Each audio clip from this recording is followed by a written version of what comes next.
欢迎来到星星频道，请点击订阅并关注，获取最新资讯。李一桐北舞出身，身材10年如一日，为何总被炒资源咖戏不火？李一桐新一波代言美照一出，我看评论区乐了，大家一边吐槽戏压不住咖位，一边又老老实实把图保存当壁纸，这种嘴上嫌弃身体很诚实的状态，特符合他这几年在娱乐圈的处境，挺微妙的一个人设备。说实话，我第一次注意到他，不是《射雕英雄传》，也不是啥大热仙侠，是在一堆红毯图里刷到的路透。别人都是精修亮相，他那几张是生图，灯光还挺糊弄人，可那腿和肩颈线太扎眼了，瘦得干净利落，但又不是病态那种，整个人有种舞蹈生一看就是练过的底子。后面我才翻资料才知道，人家真是北京舞蹈学院正规军，1990年生人，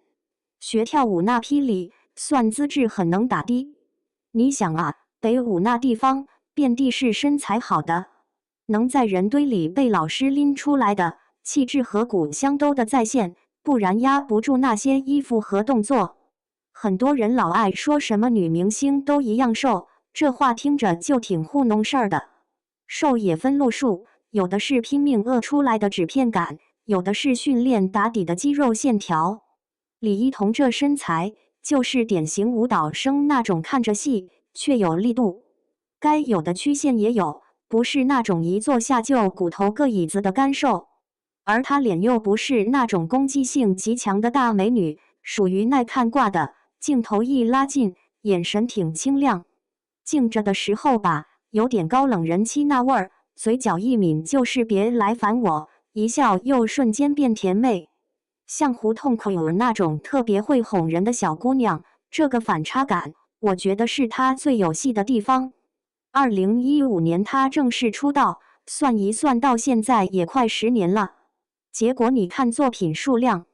人家电视剧一共32部，电影才3部，还有7部电视剧压着没播。以现在这个行业动不动就1年接4、5部戏的节奏，他这产量一点都不卷，甚至显得有点佛。可演员这个事儿，数量不吓人，质量才要命。他是真赶上一个很容易被定型的轨迹。2017年《射雕英雄传》里演黄蓉，被一大批观众记住。那会儿版本滤镜还挺重的，金庸 IP 嘛，各家粉丝都盯得紧，谁演黄蓉谁都跑步了，要被对比一轮。我当时看片的时候就一个感觉，这姑娘不算惊艳的瞬间脸，但她把那种机灵劲儿、古灵精怪和一点点小骄傲拿捏得还挺顺。不是那种我要演一个灵动少女的用力，而是你觉得这人本来就这样，说话快，脑子转得也快，只是被捏到古装壳里。所以你看他后面选戏，古装赛道明显是舒适区。鹤唳华亭、大宋宫词、九州缥缈录这些里，他都挺能撑得住衣服。他那种器官比例挺干净的脸，一上古装妆面，五官不会被厚重头饰和大红大绿压过去。有些女演员一戴头套，整个人就塌了，她不会。有人说她古装美人，现代戏拉垮，我就纳闷了，现代戏里她颜值也没掉线啊。了不起的女孩那会儿，她穿风衣走路，腿照样是腿，气质照样在。问题就是，现代戏观众对记忆点的要求更狠，你不够极致，不够疯，不够狠，容易就被说成平，而这平特容易被解读成路人感不红有原因。说到底，观众现在被那种极端人设喂习惯了，习惯要么是炸裂，要么是天真，要么是疯批，正常人的情绪密度反而被当成没演技。其实挺荒诞的，你说演员演得贴近现实反而不吃香，这逻辑也挺魔幻。我反倒觉得他身上这种平衡感还挺北京的，就是不那么端着，不那么要命的去争罪。包括他代言的一些品牌照，你说是大爆款代言吧，也算不上那种一线霸屏，可每一组图拍出来，质感普遍在线，脸天然干净，镜头感对劲，这就挺难得。这次那组代言美照，修图肯定是修了，但你看脖子、锁骨和手的状态，没刻意磨得跟橡皮泥似的，线条清楚，而腿型一眼就是日常练出来的，不是 P 成根那种。现在一堆网图，连美式统一模板，美的都认不出人了，反倒他这种有点个人气口的，会让人记住。圈里有个化妆师以前跟我聊过，说他拍广告时特别配合，也不多话，但态度不冷。这评价听着很平，但在这个行业里其实是高分。有些人镜头前可爱，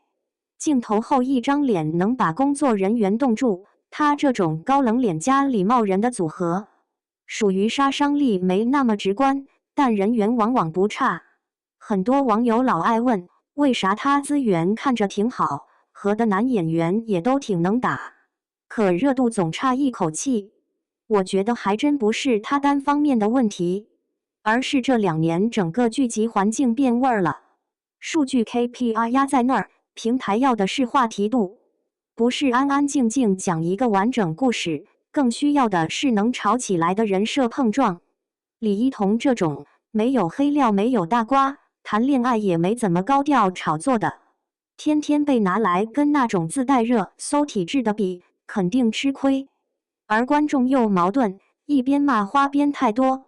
一边对干干净净把戏拍完就回家的女演员说没存在感，这逻辑就挺拧巴。她身高165厘米，在女演员里算中等偏上，可镜头一拉长，你会发现她特别会用肢体撑气场。跳舞出身的人站着就是比别人站得稳当，肩不耷拉，腰不塌，走路有重心，这种东西你真 P 不出来，也学不快。光这一点，广告主就会挺爱，衣服一上身就立住了。我身边不少女生看到他图会发那种半开玩笑半真的感叹，这身材我减10斤也练不出来。我就老说一句得了吧，人家那是从小压腿下腰练出来的，咱成年人才想起来做平板支撑，每天3分钟，想追上一个北舞出身的，这算急就离谱。有意思的是，他身上那种高冷人妻和甜妹切换，跟现在一些男观众的心理也很对位。有的人希望女明星美得有距离感，仿佛谁都别想追到；有的人又想她在某些瞬间像隔壁班的女孩，笑起来眼睛弯弯的。真实点，生活气点，李一桐刚好卡在这俩之间，摇摆但不崩。只是这种有层次的气质，要遇到合适的剧本和导演，才能被掰开了用。你看他古装里那种眉眼一挑的小得意，要是放在一个节奏更狠的职场剧里，演一个表面佛系、内心很清醒的都市女性，估计也很香。可惜现在都市剧不是走玛丽苏，就是走悬浮成功学，总少那么半口气。我有时候真是替这批女演员觉得挺难的，长的明明是东方审美里那种很经得住推敲的脸，身材也管理的靠谱，演技不拉胯，结果时代的热点偏偏不赏脸。大家爱看的是争吵、撕扯、反转，而他这种稳稳在线的，容易被埋在信息流下面。不过话说回来，观众审美这东西也不是一成不变。前几年大家迷恋滤镜脸，现在开始吐槽千篇一律；前几年迷恋极端人设，现在看见动不动崩溃大哭的女主也开始烦。审美一旦往回拨一点，像李一桐这种没那么做、不抢戏却撑得住戏的类型，很可能会再火一轮。还有个细节特逗，他现在每次有新广告图出来，评论区总有人复读机一样刷，颜值身材还是一如既往的好，看着像套话，其实一点不假，人家就是稳定。这个时代最缺的就是稳定发挥了，很多人要么是偶尔爆一把，要么是起起伏伏，他反而是那种你对他的好看是有预期的。说到底，我挺愿意看他在古装舒适区里继续打怪升级，但也更好奇他什么时候能遇到一个真给他拆盔甲的现代剧，把那种略带距离感的温柔，带点锋利的理性，还有一点不服输的劲儿都挖出来。到时候再看他接代言，你就不会只盯着腿和脸了，而是脑子里跟他某个角色连一起。娱乐圈一直在换人，可有些气质是换不走的。李一桐这种从北舞教室一路走到片场，从黄蓉走到一堆不同题材里，没整出什么惊天动地的大风波，却把自己活成一张镜头挺偏爱的脸。说实话，这在如今这个风浪大的圈子里，已经是挺难得的本事了。至于他会不会突然哪天爆红，红到铺天盖地那种，我倒不着急。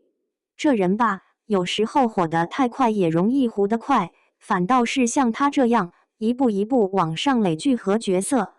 广告照一张比一张顺眼。哪天真撞上一个全民爆款，你再回看他这些年，你会觉得，嗨，这路走得还挺踏实。